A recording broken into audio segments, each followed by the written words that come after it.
Hello and welcome back to my channel, or if you're new here, welcome.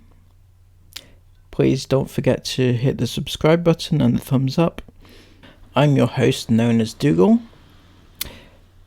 and today we're going to be talking about Jonathan Joly. So I've got a book today and we're going to be going through this together. It's quite a dramatic book, but it's something that's well, it's not close to my heart, but it's here we go. So somebody said, I don't know who was it I was watching, they said, I won't be getting that book, I won't be reading the book.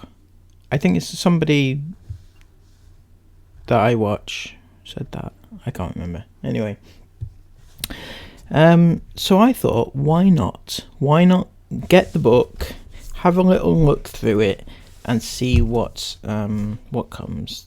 The title is All My Friends Are Invisible by Jonathan Joly. Okay, well, actually the reason why I decided to have a look at this one was because I had a look at the reviews online and it got scathing reviews, and I thought, okay, so the book's not gone down brilliantly. A lot of people said that it was fake, it was fictional, it was made up, and most importantly of all, it didn't tell his story. It didn't follow through with the journey which was promised, especially the one that was vastly advertised on his channel and through his son. So we're just going to have a quick look through, and I'm going to read excerpts from this book of his, because it's too many pages. I can't read it all to you anyway.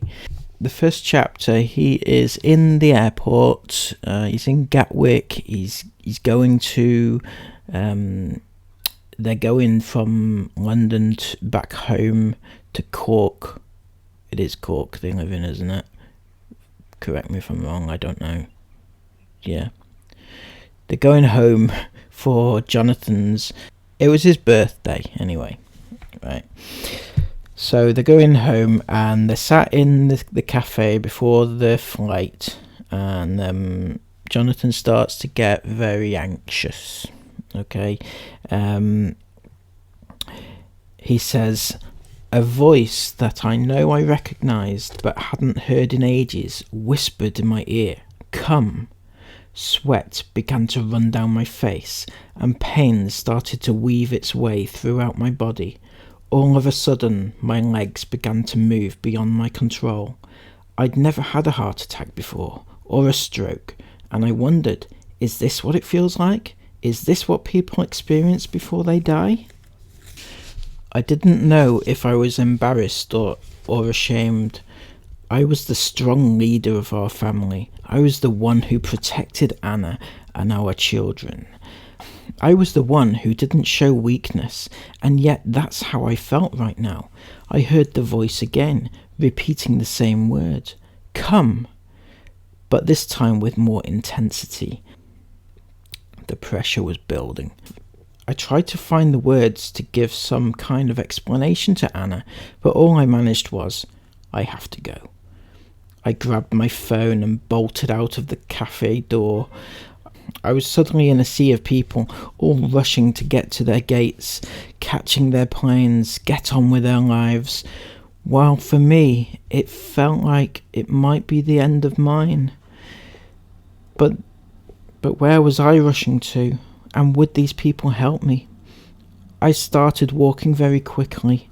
I saw signs of the men's toilet, and I followed them for ages.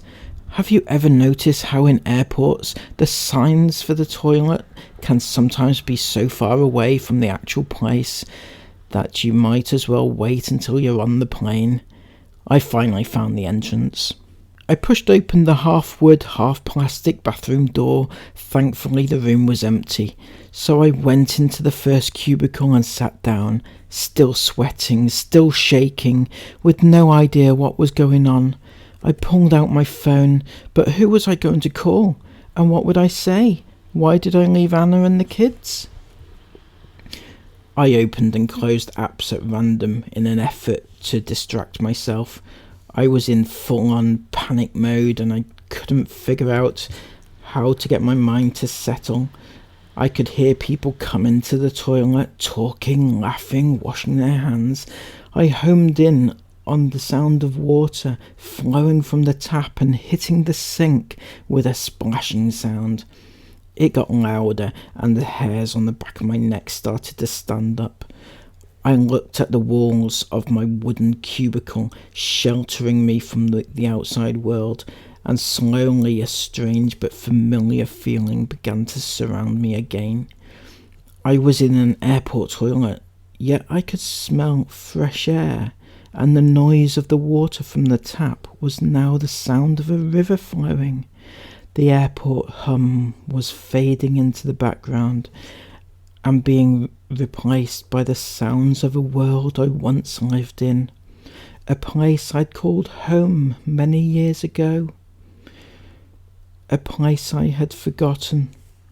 I was no longer in Gatwick Airport. I was back inside Domdy. All the distractions of my adult life had anchored me into my reality and kept me from Domdy, the alternate world I had spent most of my childhood in, the place that saved my life, the place where I felt connected to something. I couldn't remember when or why I stopped coming to Domdy, but here I was again. I was sitting on a fallen oak tree, and I could feel the bark against my legs and the grass between my toes. A cool breeze caressed my face. It brought calmness with it, but there was a hint of sadness too. Something was missing. I could feel that memory of this beautiful world I used to visit as a child, which had remained dormant all these years, had faded with time, without me visiting. The life force and energy of this place had been left to wither. Where it once had been full of the joyful sounds of my friends' voices, there was now only an eerie silence. Domdy was empty. I took a step forward and paused. I reached down and put my hand on the soil. The ground felt dry, like a neglected garden that hadn't been watered in a lifetime. I dug my fingers deeper under the dirt, and I could sense a faint pulse, like a beating heart. I turned my head so that my ear was close to the ground. I wanted to hear what I could feel. I noticed a glimmer of metal beside me, poking out of the ground. As I pulled the object up, I suddenly realised it was the seat from a swing, the very seat from the double swing I used to sit on for hours, sometimes with Giselle and sometimes with my other friends.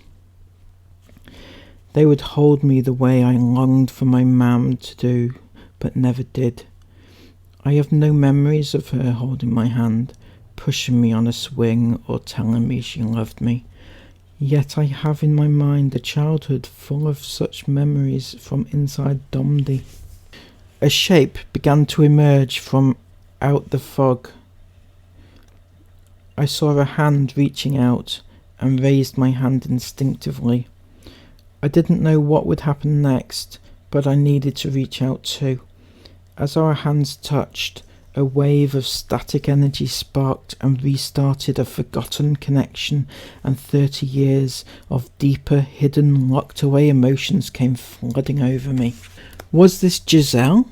I pulled her hand to me, bringing her fully out of the light and closer to me. The ground around us began to come alive again, as if our connection was the life force of this world. The closer we got, the more colour and life began to spread around us. We sat together on the fallen oak tree, and the only words I could say were, "Sorry I left." So then he, after that rather frantic and extremely vivid recollection of a time where that he'd forgotten, he'd spent all this time in Gatwick airport toilets, and he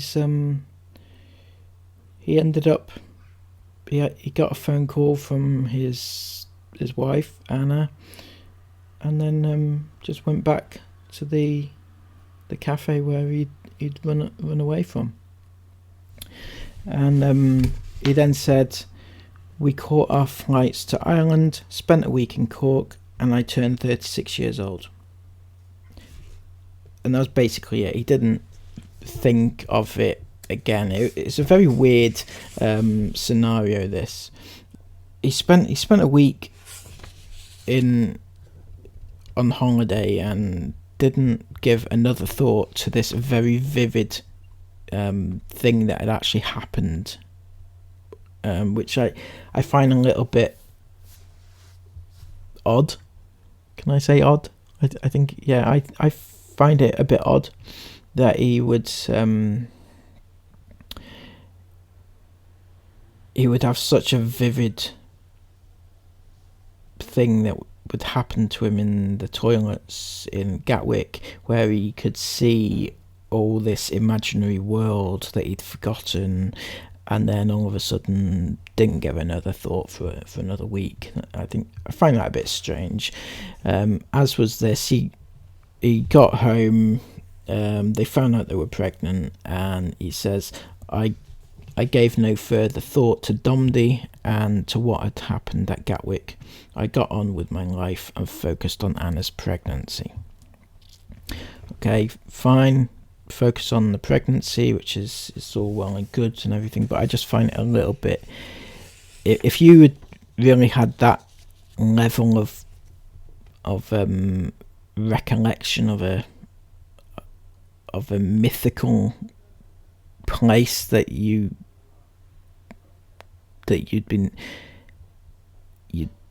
actually seen whilst sat in the toilet, I think it would be more than a passing thought. I think you would go like off to therapy or something. I feel that might be something that might happen. Not saying it didn't happen, but it's it just seems a little bit strange to me. The next chapter is entitled "My First Friend," 1983, age 3. Okay, right, this is a very important chapter, probably the one chapter which is vital to understand where he's at in his in John's mind. Okay, now at age 3 he says, "I'm sitting on a small chair at a round school table at Presentation Convent in Terenure, Dublin. It's a trial day to meet the teacher. My table seems huge to me. It is designed to fit a number of children, but there's only me, and I'm very small for my age. It is covered with dry, multicoloured paint that looks like it might have been there since before I was born. I'm wearing Simon's uniform, which was Ruth's before him. A white shirt, a red jumper, and a pair of grey trousers.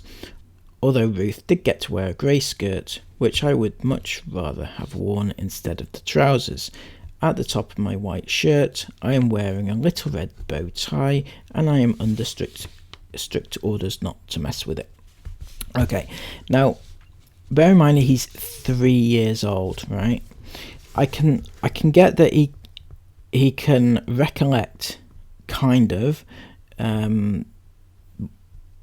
what he was wearing, because he may have seen a picture of him wearing such said thing, and his brother and sister wearing their clothes, so he can embellish the story a smidge, which is fine.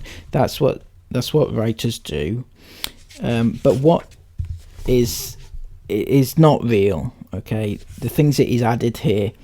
He says the table is covered with dry multicoloured paint that looks like it might have been there since before I was born. Now, there's no way you could recollect that at the age of 3. Some people have better memories than others. Some people have a better imagination than others. But one thing is in common is that a 3-year-old would never have that recollection. At that age, you're still developing your brain. That the earliest actual memory that I have of myself was when I was 4 years old, but that was only because it was a traumatic event that actually happened. It was something big that happened to me, so it was that's literally the only thing. I don't remember what I had for breakfast one morning, for example. I've asked a few people what their earliest memories are, and mostly it's just things that are traumatic events. And I don't think people going to kindergarten is a traumatic event.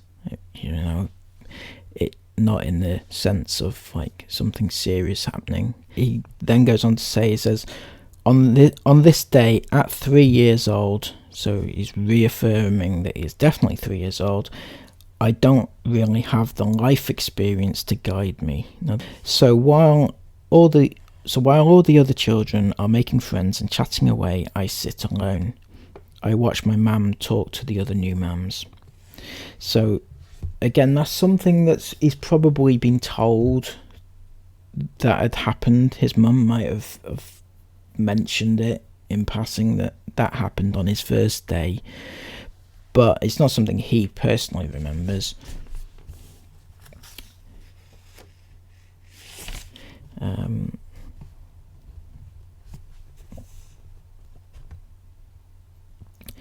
He then goes on to say, my mum wasn't particularly affectionate either, but despite all the people in my life who looked past me, who thought I was too much work to fix, too hard to understand, she never gave up on me. Now, this is contradictory to what he said before. He was kind of saying that his mum never held his hand, never held him, which, both could be true, but he's painting the picture of his mum being this horrible person who didn't get him and didn't give him affection. But then he's also saying that his mum, whilst not being affectionate, also never gave up on him and actually gave him the love. So he then says, I look around the classroom at the artwork lining the walls and the rows of books propped up on the floor. There is a window across from me, and I can see out into the playground and the faded remnants of a chalked hopscotch outline. The rest is just empty tarmac, surrounded by a high wall to the front and a net on either side to separate the school from the main convent. Again, he's I don't like harping on about this, but there is such a thing as poetic license, and writers will often embellish things which they know happened, but they put like a creative spin on it. But he's going way over the top. There's pages and pages of what happened when he was 3 years old. You don't have that long-term memory at that age unless he's very special, and it goes back to he asked Edie if she could remember telling this story when she was 2 or 3 years old. Now that just tells me that John is deluded, because there's no way in God's given earth that Edie remembers telling any story at 2 or 3 years old. It's just, she wouldn't.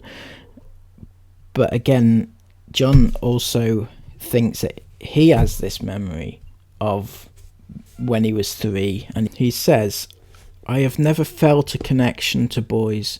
I am a boy, but I don't like boys or doing boy things." He appears to be, he's talking to, he's sat there on his own at a table on his own, and he looks next to him, and this girl is sat there, and this girl turns out to be called Giselle. This is the Giselle that he's talking about so much. He says, "Mam looks over at me, and I can tell from her glare that she is already unimpressed by my actions as I sit alone, staring into vacant space, smiling to myself like I am in conversation with an old friend. But what was really happening was that I was witnessing the birth of a different world, the one that would ultimately save me, and I had just met the person to lead me through it. Yet to everyone else, I just look very peculiar. This, I am about to find out, is the problem with having invisible friends." The next chapter, he's age 4, so you get the idea. I mean, it's I'm not gonna. I have read it myself, so you don't have to. Problem is that it doesn't give a conclusion. It doesn't tell you anything. Basically, he's made up what would be classed as a fiction book. Right? I'm not downplaying what he may or may not have gone through as a child. Okay, I'm not saying that he didn't go through struggles, and I'm not saying anything negative towards that. What I am saying is that the book, which he sold off the basis of his own child, having problems, having gender identity confusions, he has made a lot of money off this book. And take the first few chapters, and you don't really need to know much more other than that it's a work of fiction. Okay, so that's a story time over for today. Don't forget to like, comment and subscribe to this channel if you would like to. Actually, I won't be reading too many more books because there's not many more.